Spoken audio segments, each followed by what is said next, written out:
Hello and welcome to Ecoholics. आज हम पढ़ेंगे एक मैक्रो इकोनॉमिक्स का बहुत जरूरी टर्म जो आपको बहुत सारे इकोनॉमिक्स रिलेटेड एग्जाम्स में जरूर काम आएगा। तो शुरू करते हैं। आज का टर्म है उपभोक्ता की प्रवृत्ति। इसका मतलब है प्रोपेंसिटी टू कंज्यूम। उपभोक्ता की प्रवृत्ति का सिंपल सा मतलब ये है कि एक इंसान की, एक इंडिविजुअल की जो भी इनकम होती है, जो आय होती है, उसमें से वो कितना स्पेंड करता है, गुड्स पे, सर्विसेज पे, इन सारी चीजों पे जो उसको उस टाइम पे खरीदनी होती है। तो उपभोक्ता की प्रवृत्ति हमें यह भी बताती है कि औसतन एक इंसान, एक इंडिविजुअल किस तरीके से कंज्यूमर बिहेवियर शो कर रहा है, किस तरीके से अपनी जो मंथली इनकम है उसको किस तरीके से स्पेंड कर रहा है, और बजाय उसको सेव करने के लिए उसको वो गुड्स एंड सर्विसेज के लिए स्पेंड करता है। तो हम ये आज इसमें समझेंगे कि उपभोक्ता की प्रवृत्ति के कौन से टर्म्स होते हैं और इसको कैलकुलेट भी कैसे करते हैं। राइट? तो सिंपल सा है। सबसे पहला हम समझेंगे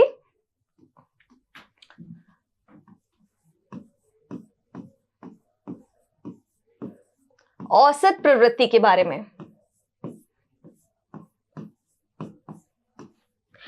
उपभोक्ता की औसत प्रवृत्ति यानी इसको हम एवरेज प्रोपेंसिटी टू कंज्यूम भी बोलते हैं। औसत प्रवृत्ति या उपभोग की औसत प्रवृत्ति। उपभोग की औसत प्रवृत्ति यानी हमें सिर्फ ये पता करना है कि एक महीने में अगर एक इंसान की कुछ इनकम है, मंथली इनकम है, तो वो अपनी डिस्पोजेबल इनकम में से कितना खर्च कर रहा है। डिस्पोजेबल इनकम यानी वो इनकम जो इंसान को, जो इंडिविजुअल को रेडीली अवेलेबल होती है खर्च करने के लिए। राइट? तो वो कितनी खर्च हो रही है ये हमें पता इसलिए लगाना जरूरी है क्योंकि जब बजट बनता है, जब हम मंथली एनुअल बजट बनाते हैं खुद के लिए, इंडिविजुअल्स के लिए, फैमिली के लिए या इवन इकोनॉमी के लिए, तो ये पता करना बहुत जरूरी है कि कंज्यूमर्स किस तरीके की खरीदारी कर रहे हैं, क्या क्या खरीद रहे हैं, किस तरीके का उनका कंजम्पशन पैटर्न बनता जा रहा है। राइट? तो इसीलिए औसत प्रवृत्ति यानी एवरेज प्रोपेंसिटी टू कंज्यूम में हम ये जानते हैं कि जो टोटल इनकम है एक इंडिविजुअल की, उसमें से कितनी डिस्पोजेबल इनकम खर्च हो गई गुड्स एंड सर्विसेज खरीदने में। इसका एक छोटा सा एग्जांपल करते हैं यहाँ पे। जैसे मान लीजिए कि आपकी इनकम, आपकी मंथली इनकम है 40,000 रुपए। ओके, ये है मंथली इनकम 40,000 रुपए। अब इसमें से हो सकता है महीने में आपके अलग अलग तरीके के खर्चे हो सकता है आपको रेंट पे करना हो, या फिर बिजली का बिल, पानी का बिल, अदर एक्सपेंसेस, बहुत सारे ऐसे खर्चे होते हैं जो इंपॉर्टेंट खर्चे होते हैं और महीने के महीने हमें करने होते हैं। तो लेट्स से कि ऐसे कुछ खर्चे मिला के हो गए 20,000 रुपए। फिर हम मान लेते हैं कुछ और भी ऐसे खर्चे होते हैं जैसे ट्रैवलिंग एक्सपेंडिचर होता है, ट्रांसपोर्टेशन के लिए जैसे पेट्रोल वगैरह भराना है अगर आपको गाड़ी में, या फिर खाने पीने के लिए कुछ चीजें आपको खरीदनी है, या फिर शॉपिंग करनी है। तो इन सारे चीजों को हम मिसलेनियस एक्सपेंडिचर बोलते हैं कि हर महीने कुछ ना कुछ ऐसा खर्चा भी होता है। तो ऐसे खर्चे को हम मान लेते हैं 10,000 है। तो अब आपका जो इंपॉर्टेंट मंथ टू मंथ खर्चा है वो 20,000 है और कुछ मिसलेनियस खर्चा है वो 10,000 है। तो आपकी मंथली इनकम में से आपने कितना खर्च किया? आपने खर्च किया 30,000 रुपए। करेक्ट? तो इसका मतलब क्या हुआ कि आपकी जो मंथली इनकम है, ये जो मंथली इनकम में से आप 30,000 रुपए हर महीने खर्च करते हैं। ये आपकी प्रवृत्ति है कि आप उतना खर्च करते हैं। अब इसी को हम प्रोपोर्शन में अगर लिख देंगे तो एवरेज प्रोपेंसिटी टू कंज्यूम का फॉर्मूला बन जाएगा, जो कि क्या है, उपभोग की औसत प्रवृत्ति को हम इस तरीके से लिखते हैं, जो कंजम्पशन किया है हमने वो, और क्यों किया है, कौन से इनकम पे किया है हमने, टोटल इनकम पे। राइट? तो ये डिस्पोजेबल इनकम आपने खर्च करी और ये टोटल इनकम C/Y। यहां पे अगर हम इसको सॉल्व करेंगे तो 30,000 में से 30,000 को डिवाइड करेंगे 40,000 से, सिंपल सा यहाँ पे आ जाएगा 0.75, यानी 75 75% ऑफ योर टोटल इनकम, 75%, 75% की जो टोटल इनकम में से आपने खर्च कर दिया, ये इसका मतलब है। और इसी को हम कहते हैं औसत प्रवृत्ति, उपभोग करने की औसत प्रवृत्ति। ठीक है। अब इसी के साथ एक और छोटा सा टर्म होता है जिसको हम बोलते हैं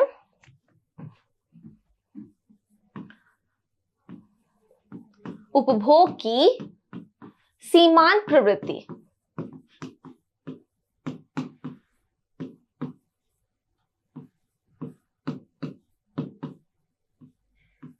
उपभोग की सीमांत प्रवृत्ति यानी मार्जिनल प्रोपेंसिटी टू कंज्यूम। उपभोग की सीमांत प्रवृत्ति, मार्जिनल प्रोपेंसिटी, प्रवृत्ति टू कंज्यूम, उपभोग। मार्जिनल प्रोपेंसिटी टू कंज्यूम, अब क्या हुआ, सपोज करिए कि आपकी मंथली इनकम में कुछ इंक्रीमेंट हुआ, आपको एम्प्लॉय, एज एन एम्प्लॉय आपको कुछ इंक्रीमेंट मिला और वो हर महीने अब वो इंक्रीमेंट के साथ आपकी इनकम, नई इनकम आएगी। तो अब इस बढ़ी हुई इनकम में से आप कितना खर्च करते हो, ये जानने के लिए हम मार्जिनल प्रोपेंसिटी टू कंज्यूम यानी उपभोग की सीमांत प्रवृत्ति को जानते हैं। अब ये क्यों जानना जरूरी है, क्योंकि कंज्यूमर बिहेवियर के अंडर या साइकोलॉजिकल लॉ ऑफ कंजम्पशन के अंदर हम ये समझते हैं कि कब जब भी इनकम थोड़ी बढ़ती है, हमारी अर्निंग्स थोड़ी भी बढ़ती हैं, तो उसके साथ साथ एडजस्ट करने के लिए हम अपनी एक्सपेंडिचर्स भी बढ़ा देते हैं। हम सोच कर नहीं रखते कभी कभी कि अच्छा जब मेरी इनकम बढ़ेगी तो मैं ये खरीद लूंगी या ये खरीद लूंगा, जब मेरा इंक्रीमेंट होगा तो मैं ये घर के लिए नई EMI दे पाऊंगा या दे पाऊंगी। तो ये हम नहीं सोचते, हम जरूर सोचते हैं। तो इसीलिए हमें पता है कि हमारी जो प्रवृत्ति है वो इस तरह की है, जो साइकोलॉजिकल लॉ ऑफ कंजम्पशन है वो ये कहता है कि जब थोड़ी सी इनकम बढ़ती है तो उसी के साथ साथ हम देखते हैं कि थोड़ी कंजम्पशंस भी बढ़ते हैं, राइट। तो इसी को समझने के लिए फिर से हम ये देख सकते हैं कि मार्जिनल प्रोपेंसिटी टू कंज्यूम का फॉर्मूला क्या है।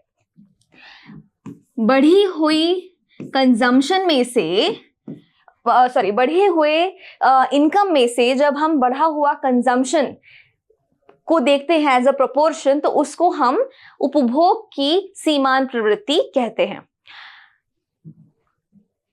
एक एग्जाम्पल लेते हैं, आपकी ओरिजिनल इनकम मैंने बताई थी कि चलो मान के चलते हैं आपकी मंथली इनकम है 40,000, 40,000 रुपए आप कमा रहे हैं मंथली, और इंक्रीमेंट हुआ 5,000 का, तो आपकी अब नई इनकम कितनी हो गई, आपकी नई इनकम हो गई 45,000 रुपए।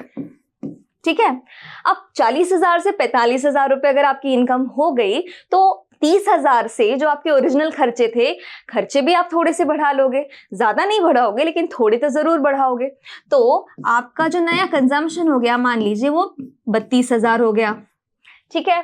तो अब जो नई इनकम है वो कितने हजार से बढ़ी, कितने अमाउंट से बढ़ी, 5,000 से बढ़ी। तो जो नई इनकम है डेल्टा वाई है वो है 5,000, और डेल्टा सी कितना है, जो नया कंजम्पशन है वो कितना बढ़ा, 30,000 से हो गया 32,000, तो 2,000 से बढ़ा, राइट। तो 2,000 डिवाइडेड बाय 5,000 हो जाएगा 0.4, यानी 40%।